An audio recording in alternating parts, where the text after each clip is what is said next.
Hello guys, മറ്റൊരു വീഡിയോയിലേക്ക് എല്ലാവർക്കും സ്വാഗതം. ഇന്ന് നമ്മൾ തങ്കമണിയുടെ ഒരു ബ്രീഫാണ്. And Thankamani movie was overall good. നല്ല മൂവി ആയിരുന്നു, നല്ലൊരു എൻഗേജിങ് മൂവി ആയിരുന്നു. ഒന്നാമത് അതായത് നമുക്കിപ്പോൾ എണീറ്റ് പോകാൻ തോന്നിയൊരു പടം ഒരിക്കലല്ല.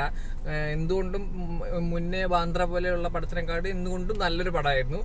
ആൻഡ് ഭയങ്കര ഫീൽ ആവുന്ന പടമാണ്. ഫാമിലി അങ്ങനെ നടന്ന ആൾക്കാർക്കൊക്കെ ഭയങ്കരമായിട്ട് ഫീൽ ആവും. അതായത് ഇത് ഈ ഇടുക്കി തങ്കമണി കേസ് എന്ന് പറയുന്ന ഒരു കേസായിരിക്കും. ഇതിന് മുന്നേ 1981 ഒക്ടോബറിലാണെന്ന് തോന്നുന്നു ഈ സംഭവം നടന്നത്. ശരിക്കൊരു എന്താ പറയാ, പോലീസുകാരെ മർദ്ദിച്ചു, പോലീസുകാർ അതിനെതിരെ മർദ്ദിക്കുന്നു, ആ ഒരു സ്റ്റോറിയാണ് ശരിക്കും. നമ്മളെ ഒരു ജന്മി ഉണ്ട്. ആ ജന്മിക്ക് ഒരു ബസ് ഉണ്ടായിരുന്നു. ആ ബസ് അവര് ഇത്ര സ്റ്റോപ്പ് ഒരു ഫുൾ ടിക്കറ്റ് എടുക്കും, പക്ഷെ അത്ര അവര് ആ ഗ്രാമത്തിലേക്ക് ബസ് പോയത്, തങ്കമണി എന്ന ഗ്രാമത്തിലേക്ക് ആ ബസ് അവർ കൊണ്ടുപോവില്ല എന്നുള്ളൊരു സിറ്റുവേഷനാണ് ആ ബസ്സിന്റെ. ആ റോഡ് മോശമാണെന്നുള്ളതാണ് അവർ പറയുക. പക്ഷെ ഇവര് ബലം പ്രയോഗിച്ച് കൊണ്ടുപോവുകയും ആ ബസ് ഒരു ജന്മിന്റെ ബസ്സാണ്. അപ്പൊ അത് അവർക്ക് എന്താ പറയാ, അഭിമാനത്തിന് ക്ഷത ഏൽപ്പിച്ചു. അങ്ങനെ അവര് വെഞ്ചൻസ്, പിന്നെ അവര് റിവെഞ്ച് എടുക്കുക. അത് ആ ബസ് അവർ പിടിച്ചിട്ടു, തീയിടിച്ചു, കത്തിച്ചു ഗ്രാമങ്ങളിലെ ആൾക്കാർ. അപ്പൊ ഇത്രയും പ്രശ്നം നടക്കുമ്പോൾ ഇതിന്റെ എതിരെ മനോജ് കെ ജയനാണ് നമ്മളിതിലെ ജന്മിയായിട്ട് വരുന്നത്. അവരുടെ ഒരു എന്താ പറയാ, പ്രസ്റ്റീജ് ഇഷ്യൂ ആയി എടുക്കുന്നു, അവരത് പ്രശ്നമാക്കുന്നു. അപ്പോ അതിനെതിരെയുള്ള എന്താ പറയാ, പടയൊരുക്കെന്നൊക്കെ പറയില്ല, അതേപോലെ.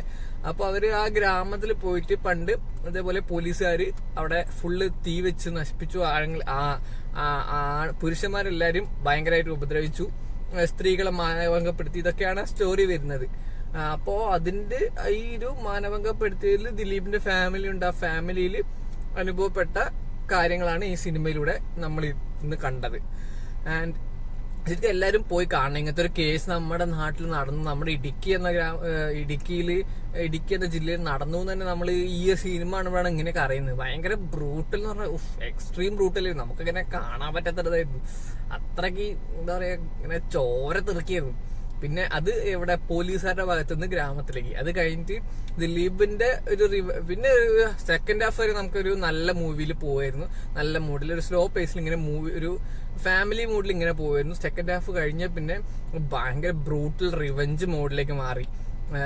പിന്നെ ഫുൾ എൻഗേജിങ് എന്ന് പറഞ്ഞാൽ നല്ല എൻഗേജിങ് ആയിരുന്നു. അവസാനം നമ്മൾ ഈ ദിലീപിനെ പോലീസ് പിടിക്കുന്ന സിറ്റുവേഷനൊക്കെ വരുന്നു. അതൊക്കെയാണ് ഈ കഥയിലെ സ്റ്റോറി ഫുള്ളായിട്ട് പറയുമ്പോൾ ഒരു ത്രെഡ്. അതാണ് ഈ സിനിമയുടെ. ഓഫ്കോഴ്സ് ദിലീപ്, അസീസ് നെടുമങ്ങാട്, സിദ്ദിഖ്, ഇവരെല്ലാരും ഉണ്ട്. പിന്നെ നീത പിള്ള, അങ്ങനെ നടീന്റെ പേര് ഞാൻ വായിച്ചിരുന്നു, കൃത്യമായിട്ട് ഓർമ്മയില്ല. പിന്നെ നമ്മുടെ പിന്നെ ആരൊക്കെയായിരുന്നു സിനിമയിലുള്ളത്? സുദേവ് നായരൊക്കെ ഇവരുടെ ഫ്രണ്ട്സ്. സുദേവ് നായർ, അസീസ് നെടുമങ്ങാട്, ദിലീപ്, ഇവരൊക്കെ ഫ്രണ്ട്സ് ഗ്യാങ് ആയിരുന്നു.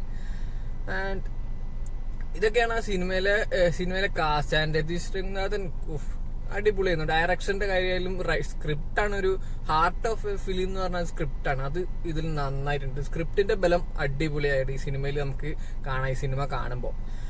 ആൻഡ് എന്താ പറയാ, ദിലീപിന്റെ ഒരു തിരിച്ചുവരവ് എന്നൊക്കെ പറയാം. നന്നായിരുന്നു എന്തായാലും ഓവറോൾ സിനിമ. പക്ഷെ ടെയിലെൻഡിൽ ഒരു ചെറിയൊരു ഒരു ഫുൾ സ്റ്റോപ്പ് ഇടാൻ മറന്ന പോലെ തോന്നി എനിക്ക്.